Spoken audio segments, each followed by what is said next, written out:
Saudaraku, hari ini kita dan seluruh umat Tuhan di seluruh muka bumi memperingati yang namanya kenaikan Tuhan Yesus. Saudaraku, dia bukan hanya Tuhan yang lahir, dia bukan hanya Tuhan yang mati dan bangkit, tetapi dia naik ke surga. Nah, saudaraku, hari ini kita ingin melihat ada pesan-pesan Tuhan yang sangat penting untuk kita perhatikan bertepatan dengan hari kenaikan Tuhan Yesus Kristus. Saudaraku, saya ingin ajak saudara untuk melihat Lukas dari salah satu murid Tuhan Yesus yang menuliskan paling detail tentang perkara kenaikan Tuhan Yesus Kristus ini. Dan Musa memperhatikan setiap detail.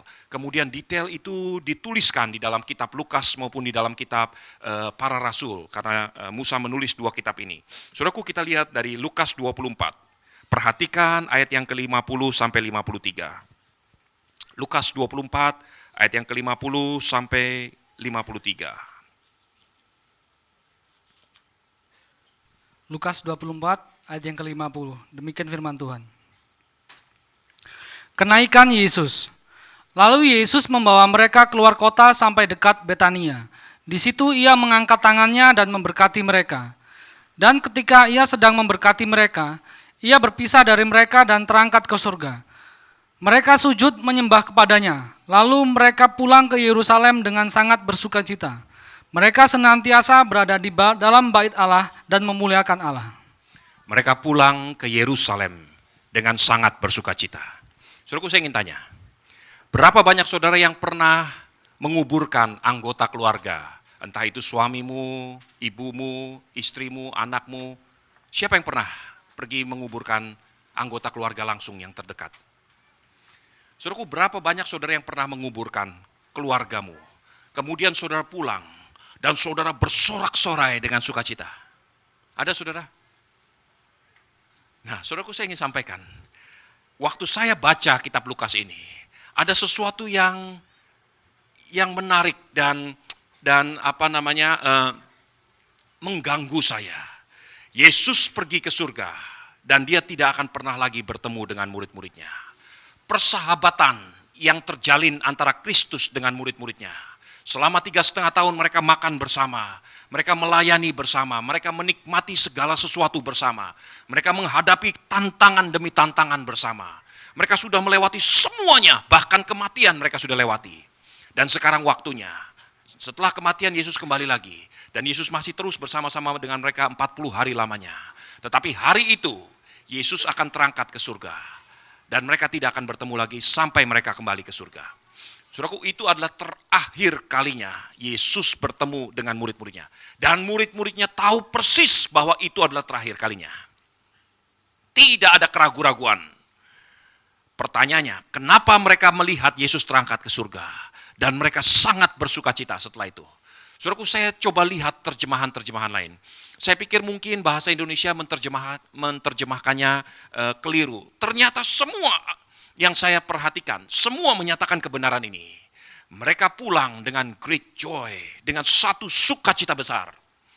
Saudaraku, saya pernah bulan Juni tahun 88 saya pergi meneruskan studi saya, dan pada waktu itu istri saya adalah masih pacaran dengan teman-teman. Mereka antar saya ke airport pertama kali. Kemudian seperti di film-film saya dada-dada. Saudara tahu, kalau saya dada-dada terus kemudian mereka pulang dengan suara yes, saya pergi.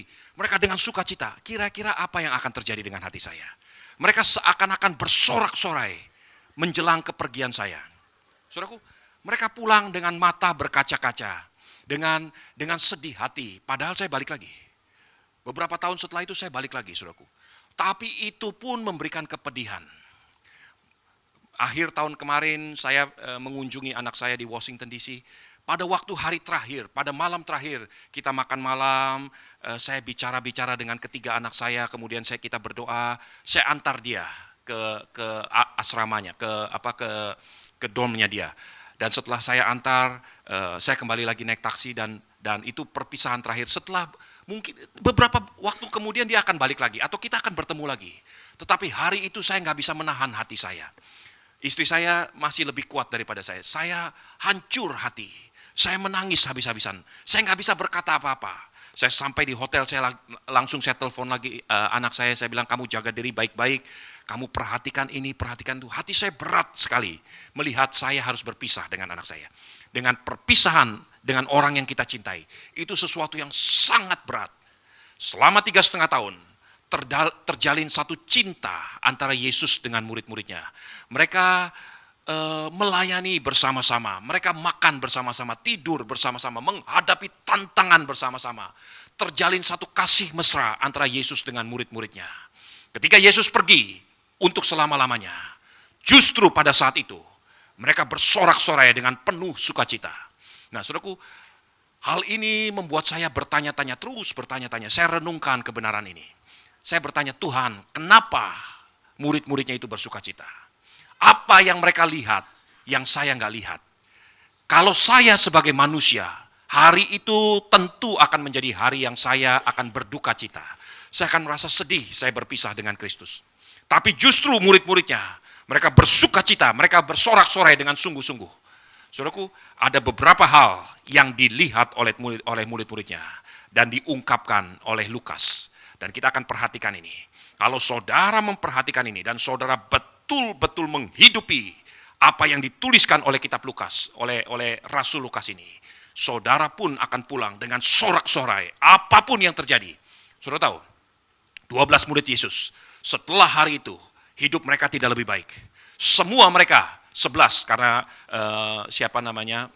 Yudas Iskariot sudah mati bunuh diri, 11-11-nya mereka semua mati dengan cara yang tidak wajar. Semuanya mereka menghadapi tantangan, dan tantangan yang mereka terima itu jauh lebih berat daripada tantangan pada waktu Yesus masih hidup. Semua mereka tiap-tiap hari menghadapi maut, tiap-tiap hari menghadapi caci maki, menghadapi tekanan. Saudaraku, kalau saudara merasa hidup ini berat, hari-hari ini mungkin ada beberapa saudara yang menghadapi tekanan dalam kehidupan. Saudara bayangkan apa yang dialami oleh murid-murid Yesus. Mereka mengalami tantangan dan tekanan hidup yang berat tiap-tiap hari. Namun mereka hadapi itu dengan sukacita. Apa yang ditulis oleh kitab Lukas ini, di dalam Lukas 21 ini, itu yang mereka alami sampai akhir daripada hidup mereka. Mereka menghadapi sukacita besar, sekalipun mereka menghadapi tantangan. Nah, hari ini saya ingin setiap kita di tempat ini perhatikan betul pewahyuan yang dilihat oleh Lukas dan dituliskan di dalam dua kitab ini, kitab Lukas dan kitab para rasul. Dua-duanya menceritakan tentang apa yang mereka lihat sebagai saksi mata ketika Yesus terangkat ke surga, dan itulah yang membuat mereka penuh dengan sukacita besar. Saudara pun akan mengalami penuh dengan sukacita besar ketika saudara perhatikan hal ini. Coba kita lihat. Kisah Rasul juga ditulis oleh Rasul Lukas. Perhatikan Kisah Rasul 1, ayat yang ke-6 sampai ayat yang ke-11.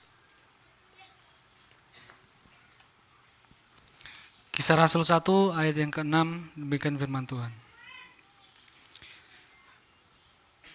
Yesus terangkat ke surga. Maka bertanyalah mereka yang berkumpul di situ, Tuhan, maukah engkau pada masa ini memulihkan kerajaan bagi Israel? Jawabnya, engkau tidak perlu mengetahui masa dan waktu yang ditetapkan Bapa sendiri menurut kuasanya. Tetapi kamu akan menerima kuasa kalau Roh Kudus turun ke atasmu. Dan kamu akan menjadi saksiku di Yerusalem dan di seluruh Yudea dan Samaria dan sampai ke ujung bumi. Sesudah ia mengatakan demikian, terangkatlah ia disaksikan oleh mereka, dan awan menutupnya dari pandangan mereka. Dan awan menutupnya dari pandangan mereka. Teruskan. Ketika mereka sedang menatap ke langit waktu ia naik itu, tiba-tiba berdirilah dua orang yang berpakaian putih dekat mereka dan berkata kepada mereka, "Hai orang-orang Galilea, mengapakah kamu berdiri melihat ke langit? Yesus ini yang terangkat ke surga meninggalkan kamu, akan datang kembali dengan cara yang sama seperti kamu melihat dia naik ke surga." Amin. Saudaraku, di dalam sepanjang apa yang ditulis di dalam Alkitab, ada banyak atribut, ada banyak media yang dipakai Tuhan sebagai kendaraan untuk Tuhan pakai. Ada keledai yang Tuhan pakai, ada perahu yang Tuhan pakai. Tapi itu semua terjadi pada zaman Yesus. Kalau kita melihat dari perjanjian lama sampai terakhir, ada satu kendaraan yang dipakai dan hanya Tuhan yang pakai kendaraan itu, Itulah awan-awan. Saudaraku, Tuhan selalu menggunakan kendaraan ini. Orang-orang Israel, termasuk para murid-murid Tuhan Yesus, mereka tahu pada waktu itu mereka melihat Yesus berada di tengah-tengah mereka. Mereka pikir Yesus itu adalah orang hebat. Yesus itu adalah seorang nabi. Yesus itu adalah orang yang luar biasa. Bahkan mereka berharap Yesus akan memulihkan kerajaan bagi Israel. Yesus akan memerintah sebagai raja bagi Israel. Itulah yang ada dalam pikiran mereka. Itu sebabnya ketika Yesus mati, mereka tercerai-berai. Saudaraku, saya ingin sampaikan, apa yang membuat orang-orang itu mudah panik? Apa yang membuat orang-orang itu mudah gundah gulana ketika menghadapi tantangan dan tekanan hidup? Kalau pandangan saudara, pemahaman saudara tentang Yesus itu keliru, bukan sebagai Tuhan dan Allahmu, maka ketika saudara menghadapi tantangan, menghadapi tekanan, saudara akan mudah gundah gulana, saudara akan mudah panik dan mudah mencari sesuatu yang lain. Karena Yesus bukan Tuhan bagi Allahmu. Kalau Yesus itu benar-benar Tuhan bagi Allahmu, pandanganmu akan berbeda. Nanti kita akan melihat kebenaran ini. Sepanjang sejarah, sepanjang dalam kitab para nabi maupun kitab Pentatuk yang ditulis oleh Musa, semua kelima kitab Musa, ketika Musa maupun nabi-nabi besar, semuanya menuliskan tentang Tuhan yang mereka lihat. Mereka melihat Tuhan mengendarai awan. Saudaraku, satu kali Musa berkata kepada Tuhan, Tuhan, jangan izinkan aku pergi, aku tidak akan melangkah, kecuali engkau sendiri yang akan berjalan bersama-sama dengan kami. Saudara tahu di dalam Keluaran 33, Musa berkata seperti itu, dan Tuhan berkata begini, oke, mulai hari ini, aku sendiri akan berjalan bersama-sama dengan engkau. Karena ini yang menjadi syarat yang diminta oleh Musa. Musa tidak akan beranjak kalau Tuhan tidak sendiri berjalan memimpin mereka. Saudara tahu, kehadiran Tuhan bagi bangsa Israel pada waktu itu dalam bentuk tiang awan dan tiang api. Pada waktu malam Tuhan tampil sebagai tiang api. Pada waktu siang hari Tuhan tampil sebagai tiang awan. Saudaraku, pada umumnya pada waktu malam hari Israel berkemah. Israel tidur dan berdiam diri. Tetapi Israel berjalan. Kemana Israel berjalan? Karena dia melihat tiang awan. Kenapa dia mengikuti tiang awan? Karena itulah yang mereka mengerti. Tuhan mengendarai awan. Tuhan ada di awan-awan. Ketika mereka berjalan, mereka melihat kepada kendaraannya Tuhan. Kalau kendaraan ini berjalan ke kiri, mereka akan ke kiri. Kalau kendaraan ini berjalan ke kanan, mereka akan ke kanan. Kalau kendaraan ini lurus ke depan, mereka akan lurus ke depan. Saudaraku, semua yang mereka ikuti adalah kendaraannya Tuhan. Dan sejak hari itu bertahun-tahun, berpuluh-puluh tahun, bahkan ratusan tahun setelah itu, Israel semuanya mengerti satu hal. Di mana ada tiang awan, di situ hadirat Tuhan hadir. Di mana awan itu bergerak, Tuhan ada di situ. Ketika Musa membangun tabernakel dan Musa mulai menguduskan tabernakel, saudara tahu apa yang terjadi? Awan-awan menutupi. Coba kita lihat. Keluaran 40 ayat 34 sampai 35. Keluaran 40 ayat 34 sampai 35. Keluaran 40 ayat 34. Kemuliaan Tuhan memenuhi kemah suci. Lalu awan itu menutupi kemah pertemuan dan kemuliaan Tuhan memenuhi kemah suci. Sehingga Musa tidak dapat memasuki kemah pertemuan. Sebab awan itu hinggap di atas kemah itu. Dan kemuliaan Tuhan memenuhi kemah suci. Erik siapkan 2 tawari. Saudara lihat, ketika Musa membuat kemah tabernakel, persis seperti apa yang Tuhan katakan. Buat bagiku kemah tabernakel. Persis seperti ini, ukurannya seperti ini, panjangnya seperti ini, lebarnya seperti ini, bahan bakunya harus seperti ini. Semuanya dibuat persis seperti apa yang Tuhan mau. Ketika Musa melakukan persis seperti apa yang Tuhan minta, kemudian kemuliaan Tuhan turun. Saudara tahu bagaimana Israel bisa melihat kemuliaan Tuhan turun? Kemah itu penuh dengan awan-awan yang pekat. Israel bahkan gak bisa masuk, semua mereka tersungkur. Dan mereka melihat kemuliaan Tuhan.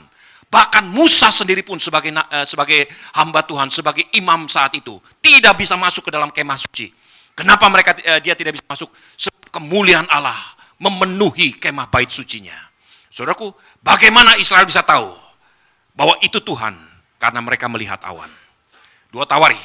Kemudian pada zaman raja-raja, ketika Salomo membangun bait Salomo yang sampai hari ini ada di Bukit Moria, tertutup dengan bangunan-bangunan lain di 2 Tawarikh 5 ayat yang kedua. Perhatikan. 2 Tawarikh 5 ayat yang kedua. 2 Tawarikh 5 ayat yang kedua. tabut perjanjian dipindahkan, kemuliaan Tuhan memenuhi bait suci. Ayat yang ke-13, 14. Ayat ke-13 dengan 14. Lalu para peniup nafiri dan para penyanyi itu serentak mendengarkan panduan suaranya untuk menyanyikan pujian-pujian dan syukur kepada Tuhan. Mereka menyaringkan suara dengan nafiri, ceracap dan alat-alat musik sambil memuji Tuhan dengan ucapan, sebab Ia baik, bahwasanya untuk selama-lamanya kasih setianya. Pada ketika itu rumah itu, yakni rumah Tuhan, dipenuhi awan, sehingga imam-imam itu tidak tahan berdiri untuk menyelenggarakan kebaktian oleh karena awan itu, sebab kemuliaan Tuhan memenuhi rumah Allah. Sekali lagi, dalam zaman Salomo, ketika Salomo membangun bait Allah di atas Bukit Moria, pada waktu itu Tuhan katakan, Alkitab katakan, kemuliaan Tuhan memenuhi baitnya. Bagaimana Israel bisa tahu kemuliaan Tuhan memenuhi baitnya? Kendaraan yang Tuhan pakai itu turun. Awan-awan selalu berada di atas. Tiba-tiba awan itu turun dan memenuhi bait sucinya. Saudaraku, Israel bertahun-tahun tahu tentang hal ini. Mereka hanya mengerti kalau Tuhan turun, kalau Tuhan bergerak, kendaraan yang Tuhan pakai adalah awan-awan. Yesaya menubuatkan dalam Yesaya 19 ayat yang pertama. Dia jelaskan dengan sangat jelas apa yang Tuhan pakai untuk berpergian, untuk beranjak. Yesaya 19 ayat yang pertama, silakan. Ayo Yesaya cepat, Erik. 19 ayat yang pertama.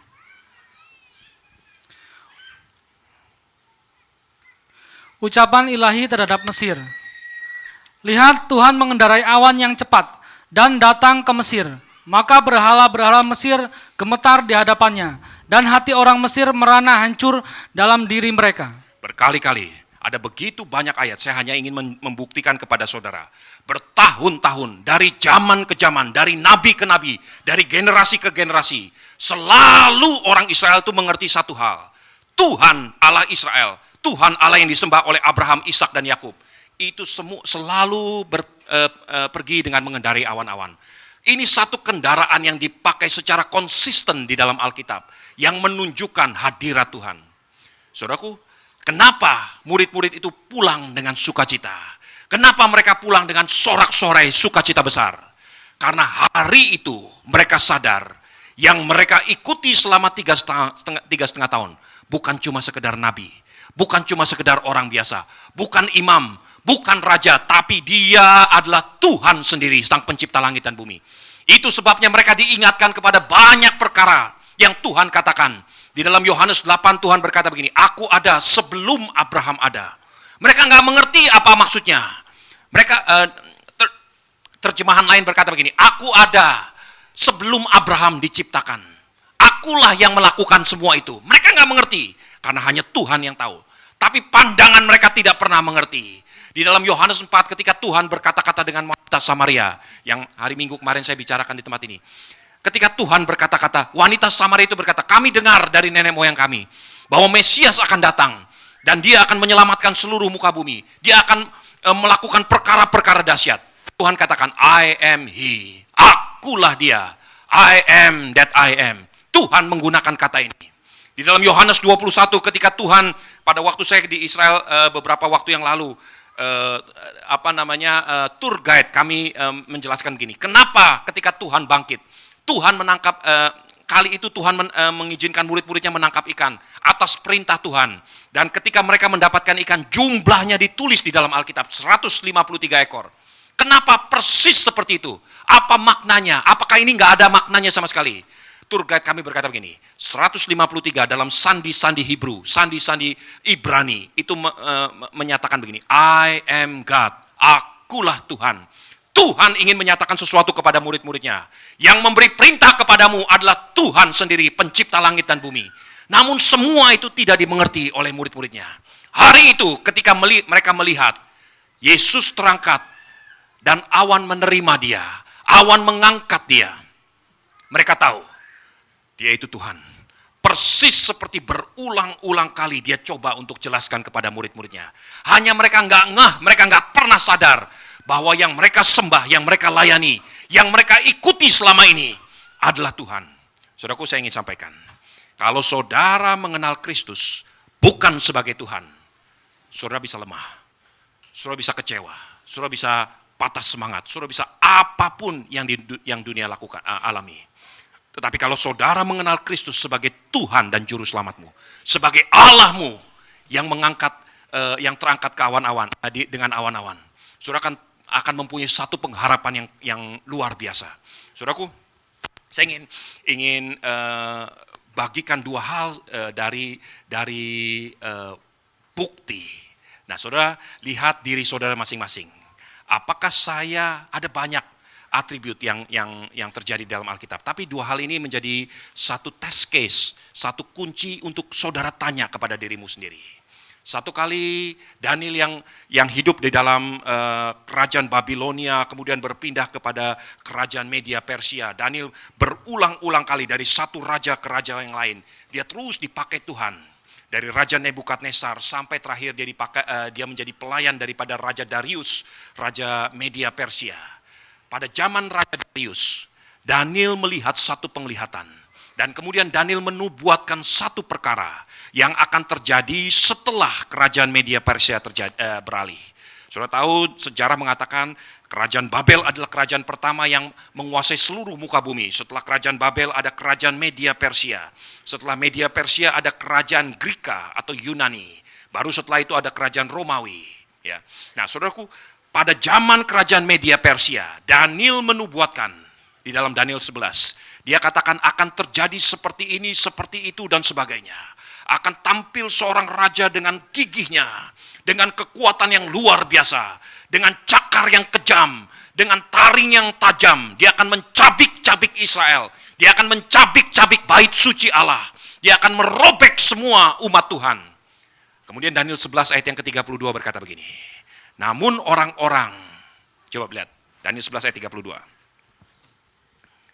Daniel 11 ayat 32. Dan orang-orang yang berlaku fasik terhadap perjanjian akan dibujuknya sampai murtad dengan kata-kata licin. Tetapi umat yang mengenal Allahnya akan tetap kuat dan akan bertindak. Tetapi umat yang mengenal Allahnya akan tetap kuat, bahkan akan mampu bertindak. Perhatikan sekali lagi, tetapi orang-orang yang mengenal Allahnya akan tetap kuat dan mampu bertindak. Saudaraku, saya ingin sampaikan, bukti bahwa Kristus itu Tuhan bagimu, bahwa engkau betul-betul mengenal Allahmu, engkau akan tetap kuat. Bahkan pada waktunya engkau mampu bertindak. Kenapa murid-murid Tuhan pulang dengan sorak-sorai, dengan sukacita besar? Mereka melihat maut di depan mata mereka. Mereka melihat tantangan besar di depan mata mereka. Mereka melihat penyiksaan luar biasa di depan mata mereka. Sejarah tidak ditulis dalam Alkitab. Sejarah Alkitab menuliskan begini. Pada waktu itu Petrus yang sudah menyangkal Yesus, dia pergi berlari meninggalkan Yesus. Setelah dia pergi berlari meninggalkan Yesus, dia pergi meninggalkan Yerusalem. Kenapa dia pergi meninggalkan Yerusalem? Sebab orang-orang Romawi itu mengejar murid-murid Yesus. Mereka menangkap dan menyiksa murid-murid Yesus. Petrus pergi meninggalkan Yerusalem. Ketika dia pergi menuju ke Roma, di tengah perjalanan dia melihat Yesus datang kepada dia. Dan Yesus sedang berjalan menuju ke Yerusalem. Lalu Petrus bertanya, Tuhan, kemana engkau pergi? Yesus berkata, aku pergi ke Yerusalem. Saudaraku, hanya dengan perkataan seperti itu, Petrus berbalik dan dia pergi mengikut Yesus. Dan dia mati dengan tubuhnya disalib dengan kepala di bawah. Saudaraku, kenapa mereka bisa mempunyai kekuatan seperti itu? Kenapa mereka bisa bertahan seperti itu? Bahkan mereka menghadapi maut dengan sukacita besar. Karena umat yang mengenal Allahnya akan tetap kuat dan akan mampu bertindak. Sekali lagi saya ingin sampaikan, gereja Tuhan, nggak ada gunanya saudara pulang, pergi, masuk gereja, keluar gereja, terus lakukan ini, memberikan persembahan, mengembalikan persepuluhan. Kalau saudara tidak mengenal Allahmu dengan benar, kalau saudara mengenal Yesus bukan sebagai Allahmu, hanya sebagai hal-hal yang lain. Hari Minggu kemarin saya bicara banyak tentang hal ini. Kalau betul-betul saudara mengenal Allahmu dengan benar, saudara akan punya sukacita besar. Sekalipun di hadapan tantangan apapun. Murid-murid Tuhan Yesus melihat dan mereka sadar betul, yang terangkat ini bukan manusia biasa. Yang terangkat ini bukan nabi, bukan sekedar orang yang luar biasa, tapi dia sendiri Tuhan. Persis seperti yang dia katakan. Itu sebabnya saya menyembah Tuhan yang benar dan saya pulang dengan sukacita besar. Sebelum menghadapi tantangan kekuatan daripada kerajaan Greka, Daniel sudah berkata, akan datang tekanan besar. Tapi umat yang mengenal Allahnya akan mampu bertahan. Saudaraku, saya ingin sampaikan, ke depan hidup ini nggak akan lebih mudah. Semakin sulit dan semakin keras. Akan banyak godaan, akan banyak tantangan untuk saudara murtad dan menjual Allahmu. Tetapi umat yang mengenal Allahnya akan tetap kuat. Tekanan hidup akan terjadi, bahkan bagi anak-anak Tuhan sekalipun akan terjadi. Saudara hamba Tuhan tidak terkecuali hamba Tuhan, semuanya akan mengalami penindasan dan tekanan. Saudara akan menghadapi semua ini. Tetapi umat yang mengenal Allahnya akan tetap kuat dan akan bertindak. Saudara, ini resep pertama kalau saudara betul-betul mau bisa bertahan. Kenali siapa Tuhan Allahmu. Dia itu adalah Allah Jehovah. Dia adalah Allah yang terangkat dengan awan-awan. Saudaraku, nubuatan Daniel itu terbukti. Beberapa tahun setelah Daniel meninggal, setelah Daniel mati, dan kemudian keadaan bumi mulai kocar-kacir. Kerajaan Media Persia mulai dikalahkan oleh kerajaan Greka. Dan pada waktu itu tampil seorang yang memimpin Greka, memimpin Yunani. Namanya Theos Epiphanes. Theos Epiphanes artinya the manifest of God, manifestasi daripada Tuhan. Theos Epiphanes itu berdiri di tahtanya dan dia berkata, akulah titisan Tuhan, akulah the manifest of God. Aku manifestasi dari Tuhan. Semua dirubah, tata krama, tata cara, ibadah orang Israel, semuanya dirubah. Dan dia berkata, Jehovah itu bukan Tuhan, I am God. Semua orang yang ada di bawah jajahan daripada Greka dipaksa untuk menyembah Theos Epiphanes. Tahun 175 sebelum Masehi, Theos Epiphanes mengeluarkan satu dekret. Dia katakan begini, mulai hari ini di dalam kemah bait suci Israel harus diganti. Yang ada adalah saya. Theos Epiphanes harus disembah. Dan mereka dilarang membakar korban persembahan bagi Tuhan dalam bentuk anak domba, lembu jantan dan sebagainya. Sekarang yang harus dibakar adalah babi hutan. Saudara bisa bayangkan, babi adalah kenajisan bagi Israel. Dan itulah yang harus dibakar di dalam korban persembahan. Anggur yang diminum oleh orang Israel harus diganti dengan apa? Dengan darah babi. Itulah yang harus diminum oleh orang Israel. Saudaraku, hari-hari itu begitu banyak, sejarah mencatat begitu banyak orang Israel yang hancur dan habis. Tapi ada beberapa orang yang terus bertahan. Umat yang mengenal Allahnya akan tetap kuat dan mampu bertindak. Saudaraku, siapa yang menggulingkan Theos Epiphanes? Anak-anak Tuhan yang mengenal Allahnya akan mampu bertindak. Saya ingin sampaikan, gereja Tuhan bertahun-tahun, sejarah demi sejarah melihat, catat bahwa orang-orang yang mengenal Allahnya akan tetap kuat. Beberapa tahun yang lalu ada satu movie yang sudah mungkin pernah dengar atau pernah lihat. Judulnya 12 Years a Slave. 12 tahun menjadi budak. Cerita tentang seorang kulit hitam di utara Amerika yang bernama Solomon Northup. Solomon Northup pada waktu itu di selatan terjadi yang namanya penindasan. Orang-orang kulit hitam dianggap sebagai budak dan diperjualbelikan seperti binatang. Solomon Northup seorang kulit hitam tapi berada di utara, di perbatasan New York. Dan pada waktu itu dia diculik oleh penjual budak. Diculik untuk dijual sebagai budak di selatan karena hukumnya berbeda pada waktu itu. Dia diculik dan 12 tahun dia menjadi budak. Dia menuliskan dalam diary-nya, dia dalam kisah hidupnya, apa yang dia lihat, dialami tiap-tiap hari. Solomon Northup mengatakan begini, dia melihat ada ibu-ibu yang terpaksa diambil dari rumahnya, dari pelukan suaminya, hanya sekedar untuk dijual sebagai budak. Suaminya tidak akan pernah melihat dia lagi. Ada anak-anak yang dirampas dari gendongan maminya, dirampas dan dijual ke perkebunan sebagai budak, dan tidak pernah kelihatan lagi. Pada waktu-waktu tertentu, anak dengan bapak itu melihat dari kejauhan, anak itu sedang digiring seperti sapi digiring oleh majikannya, dan bapaknya sedang berjalan ke arah yang berlainan. Mata mereka melihat satu sama lain, air mata mengalir. Tidak diperkenankan untuk bicara. Begitu jahatnya perbudakan yang terjadi. Sudah tahu, sebagian daripada orang-orang itu, termasuk Solomon Northup, mereka adalah orang-orang yang kenal Tuhan. Dalam waktu-waktu keseningan di tengah-tengah malam, mereka bersatu hati, mereka berpegangan tangan. Pada waktu itu ada satu lagu yang ditulis sampai hari ini, lagu itu masih dinyanyikan. Sudah pernah dengar lagu itu? We shall overcome. We shall overcome. We shall overcome. Sudah tahu lagu itu? We shall overcome someday. Oh, deep in my heart, I have to believe we shall overcome someday. Kami pasti mengatasi. Oh, deep in my heart, tergantung hatiku. I have to believe, aku harus percaya. We shall overcome someday. Satu hari nanti, kami pasti bisa mengatasinya. Hari ini orang kulit hitam duduk sebagai presiden di Amerika. Sudah bisa lihat. Doa yang mereka tulis, mereka nyanyikan. Lagu itu ditulis oleh seorang anak Tuhan bernama Sylvia Hortap. Sylvia Hortap menuliskan lagu ini beberapa ratus tahun yang lalu. Dan dia menyatakan kerinduannya. Mereka tidak bisa melihat. Tapi satu kali mereka melihat. Anak cucu mereka melihat. Umat yang tetap kuat akan mampu bertahan. Umat yang mengenal Allahnya akan tetap kuat dan mampu bertahan, bahkan mengambil satu tindakan.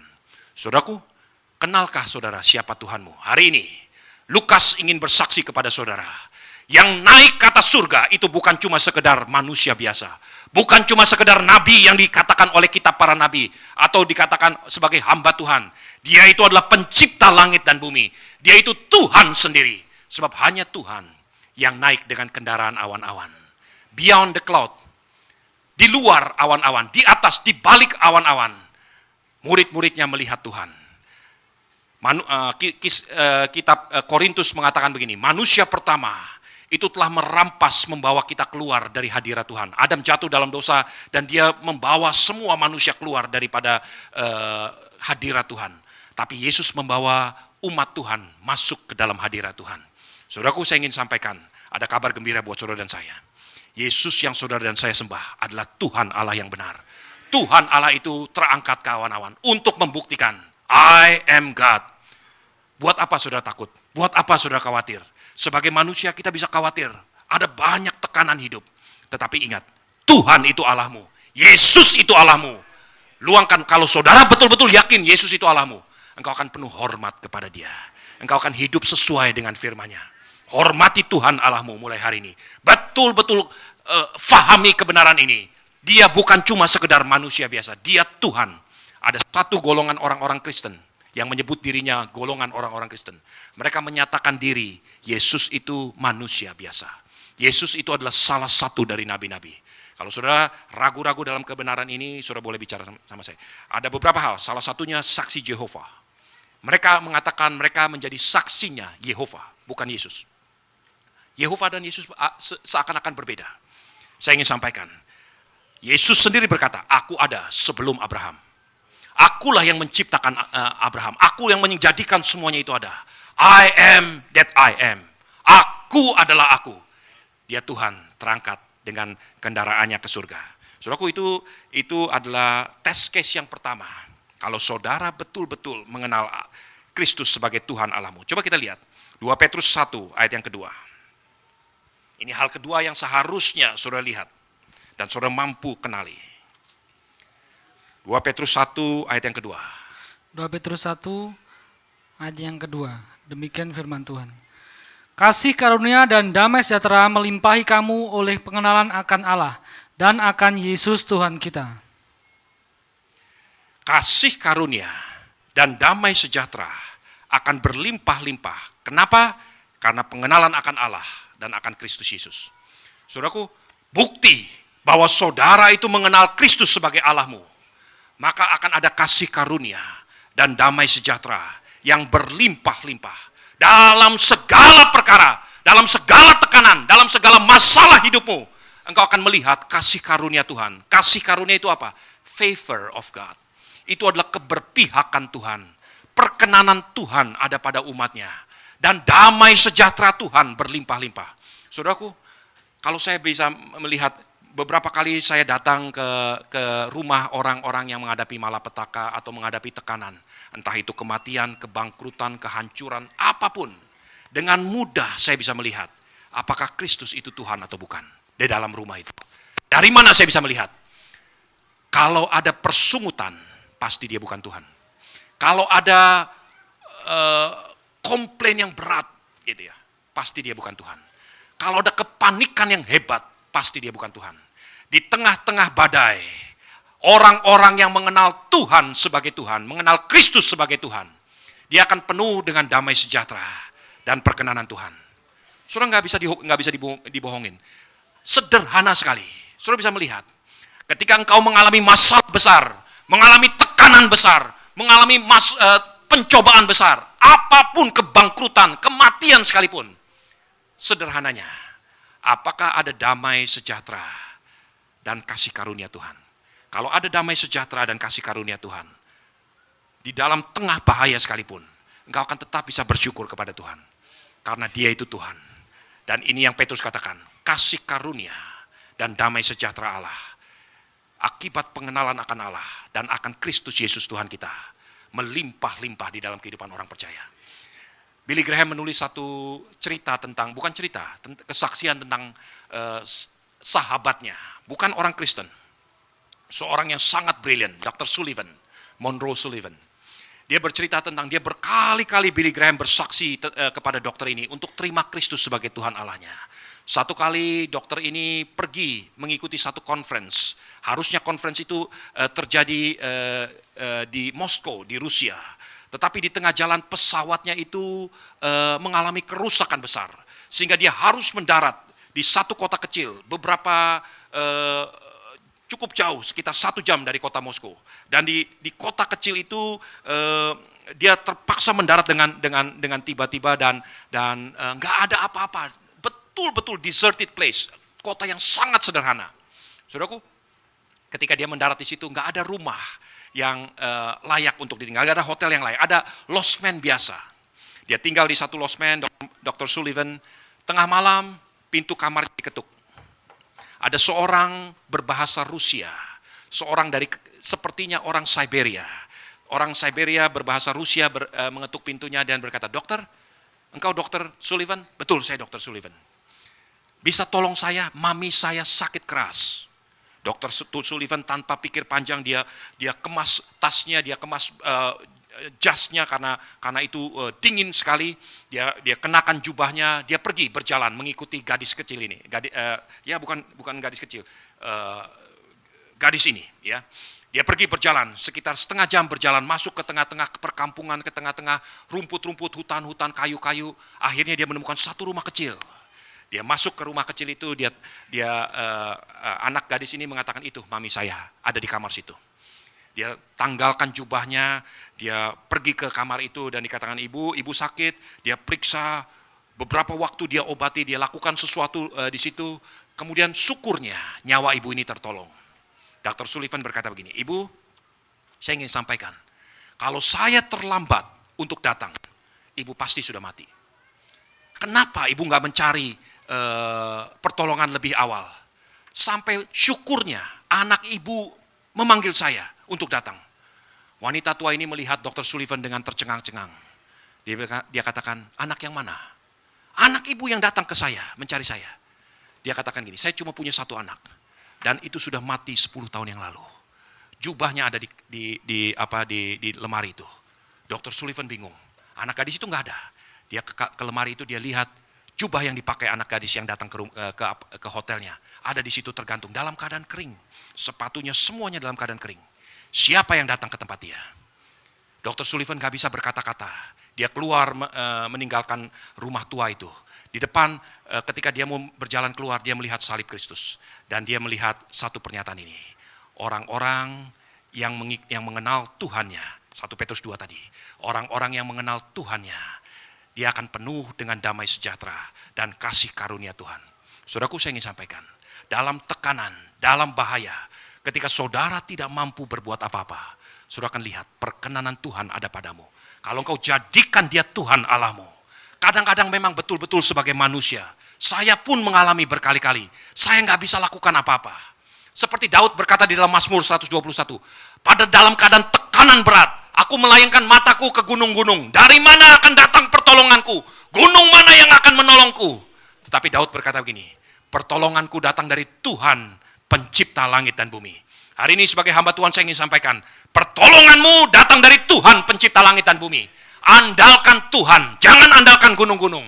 Kalau kau jadikan Kristus sebagai Tuhan Allahmu, engkau akan melihat tangan Tuhan tidak pernah terlambat. Tuhan akan menolongmu. Tuhan akan memulihkan hidupmu.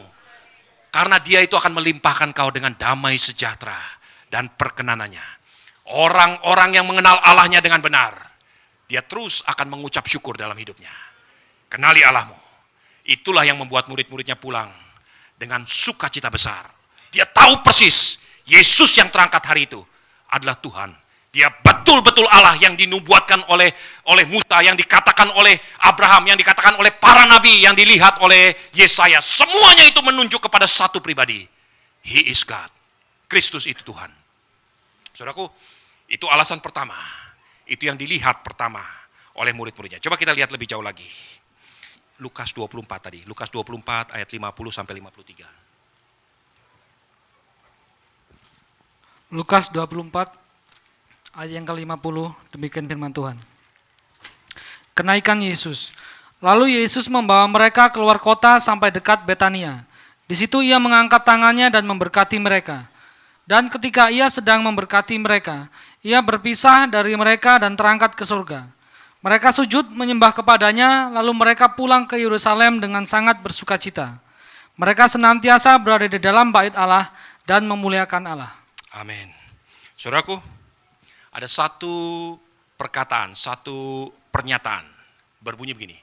The last impression linger. Saudara tahu, impresi terakhir itu bertahan. Impresi terakhir itu akan menimbulkan memori, akan menimbulkan satu kesan. Saudaraku, saudara tahu, apa kalau murid-muridnya hari ini masih hidup dan mereka disuruh menceritakan, melukiskan siapa Yesus, dan apa yang Yesus lakukan, apa kesan yang paling indah, yang terakhir yang mereka lihat. Saudara tahu apa yang dilakukan oleh Yesus? Alkitab berkata begini, Lukas 24. Lalu Yesus membawa, ayat 50, lalu Yesus membawa mereka ke luar kota dekat Betania. Di situ ia mengangkat tangannya dan memberkati mereka. Dan ketika ia sedang memberkati mereka, ia berpisah dari mereka dan terangkat ke surga. Kesan terakhir yang dilihat oleh murid-muridnya sebelum Yesus tidak lagi dilihat adalah Yesus begini. Memberkati murid-muridnya dan kemudian dia berpisah dari murid-muridnya. Saudaraku, saudara tahu kenapa dalam ibadah-ibadah pada waktu terakhir gembala harus mengangkat tangan, memberkati jemaat Tuhan, memberkati umat Tuhan, karena kami mempunyai mandat dari Tuhan untuk melakukan apa yang Kristus lakukan bagi jemaat-jemaat. Jemaat harus pulang dalam keadaan diberkati Tuhan. Itu sebabnya gembala harus mengangkat tangan untuk memberkati jemaat-jemaat. Dan jemaat mengangkat tangan menerima berkat-berkat itu. Itu kami warisi dari Tuhan sendiri. Itu bukan cuma sekedar aturan gereja. Saudara tahu ada satu tugas, ada satu pekerjaan yang Yesus lakukan terakhir kali. Dan belum selesai sampai dia berpisah dari murid-muridnya. Yaitu dia terus memberkati saudara dan saya sampai hari ini. Murid-muridnya melihat Yesus terangkat ke surga dengan mengangkat tangan, memberkati murid-muridnya. Dan itulah yang mereka lihat terakhir kali. Sampai awan-awan menutupi dan lama-lama dia pergi jauh. Saudaraku, yang terakhir dan terus-menerus Yesus lakukan adalah seperti itu. Sampai hari ini, saya katakan demi kasih Kristus, Tuhan Allahmu masih terus mengangkat tangan, memberkatimu. Itu sebabnya murid-murid pulang dengan satu sukacita besar. Itu impresi terakhir yang mereka terima, yang mereka dapatkan dari Kristus Yesus. Mereka tahu Tuhan Allah yang mereka sembah terus mengangkat tangan memberkati murid-muridnya, terus melimpahkan mereka dengan kasih karunia, dengan damai sejahtera, dengan berkat-berkat yang luar biasa. Itulah yang mereka terima. Dan itu alasannya kenapa mereka pulang dengan sukacita besar. Saudaraku, saya ingin sampaikan, bisakah saudara merasakan dan mengalami atau mengucap syukur, betul-betul mengalami atau merasakan dalam hatimu bahwa Tuhan Allahmu itu terus-menerus memberkatimu. Saudaraku, berkat itu bukan masalah jumlahnya, bukan masalah betapa luar biasanya, tetapi itu masalah sikap hati. Ada dua orang sahabat, sebut saja namanya si Ujang dan si Udin. Si Ujang tampangnya begitu lesu. Setelah beberapa waktu tidak bertemu, si Udin bertemu dengan si Ujang. Tampang si Ujang begitu lesu, begitu sedihnya, begitu panik, bercampur dengan muram dan sebagainya. Si Udin yang sudah lama nggak ketemu, dia berkata, Ujang, kenapa kamu begitu sedih dan begitu murung mukamu? Ujang berkata, kamu nggak tahu apa yang terjadi dengan saya. 3 minggu yang lalu, nenek saya meninggal. Dan dia mewarisi $10.000 kepada saya. Si Udin berkata, kamu beruntung dong. Kamu harusnya bersuka cita. Kamu harusnya jadi orang kaya dan hebat luar biasa. Kamu gak ngerti, kata si Ujang. 2 minggu yang lalu, tante saya gak punya anak. Dia meninggal tiba-tiba. Dan dia warisi saya $85.000. Waduh, luar biasa kamu. Kamu pasti kaya raya. Kamu pasti harusnya bersyukur luar biasa. Aduh, Udin, kamu gak ngerti. Minggu lalu, sepupu saya meninggal. Dan dia itu seorang pengusaha yang luar biasa. Gak punya istri, gak punya anak. Gak punya saudara-saudara. Dia warisi saya $1,4 juta. Waduh, si Udin bilang, Ujang, saya bertahun-tahun gak punya uang sebanyak itu. Kamu harusnya bersorak-sorai dengan sukacita. Kamu gak ngerti, Udin. Dia katakan, apa yang salah? Apa yang terjadi minggu ini? Si Udin bertanya. Nothing. Maksud kamu apa nothing? Gak ada yang terjadi apa-apa. Gak ada yang meninggal minggu ini. Saudara mengerti? Kalau saudara ketawanya terlambat berarti saudara nggak ngerti. Ini orang rakus namanya seperti ini. Saudara, dia nggak bisa mengucap syukur. Dia nggak bisa melihat kebaikan Tuhan. Dia mengharapkan berkat itu terus menerus. Sesuatu yang luar biasa. Yang dia pandang dengan diri dia sendiri. Saudara, satu kali Tuhan izinkan saya melihat 2 perkara dalam 1 hari. Yang mengajar hati saya betul-betul. Saya ada lunch meeting di satu hotel yang cukup mewah di Kempinski. Saudara pernah tahu? Kempinski Hotel. Dulu Hotel Indonesia. Saya lunch meeting dengan satu business partner. Di sebelah saya ada taci-taci, ada ibu-ibu muda dengan anaknya remaja. Duduk di sebelah dan dia pesan makanan. Dia pesan makanan-makanan yang mewah-mewah. Pesan steak wagyu. Wah, makan mewah-mewah. Dalam konversasi yang mereka katakan antara ibu dan anak, terjadi terus persungutan, letih lesu menghadapi makanan yang harganya hampir $500 juta satu porsinya. Dengan wajah yang begitu letih lesu, dengan wajah yang nggak enak sama sekali, penuh dengan perdebatan, penuh dengan komplain yang luar biasa. Setelah mereka selesai, makannya nggak habis setengah, ditinggal. Pada waktu malamnya saya karena terlambat cukup jauh, saya mampir di Solaria, sudah tahu. Restoran fast food yang sederhana di Solaria, saya makan bihun goreng. Di sebelah saya ada satu keluarga, suami istri dengan 2 orang anak. Orang yang sangat sederhana, dari pakaiannya, dari bajunya, dari semuanya, perangainya sangat sederhana. Anak-anaknya umur 11-12 tahun. Dia pesan 1 nasi goreng dengan 2 nasi putih. Keluar dicampur, kemudian bagi 4. Mereka bersyukur, mereka berdoa, Tuhan terima kasih. Wah, sepanjang makan, saudara lihat. Sepanjang makan, mereka terus tertawa-tawa, bersyukur, hahaha. Saudara lihat, yang satu menghadapi wagyu $500 juta. Habis juga enggak, dengan penuh persungutan, dengan penuh komplain. Yang satu nasi goreng dicampur 2 nasi putih, makan berempat, dengan penuh sukacita. Tuhan gerakan hati saya. Saya bayar makanan mereka, saya titipkan dana buat mereka. Saya katakan ini berkat dari Tuhan. Sudah tahu, orang yang bisa bersyukur, mensyukuri berkat Tuhan. Bukan karena berapa besarnya berkat itu, tapi karena mereka tahu siapa yang memberi berkat itu. Mereka akan bersyukur kepada Tuhan, karena mereka tahu Tuhanlah yang memberi berkat itu. Saudaraku, hari ini saya ingin sampaikan dengan kasih Kristus. Kalau saudara tidak bisa mensyukuri berkat Tuhan, saudara nggak pernah kenal siapa yang memberi berkat kepadamu. Kristus Tuhan Allahmu mengangkat tangan sampai hari ini, memberkati umatnya. Supaya saudara terus hidup dalam keberkatan Tuhan. Tuhan Yesus memberkati. Maju terus dalam kasih Kristus. Mari hamba-hamba Tuhan maju ke depan.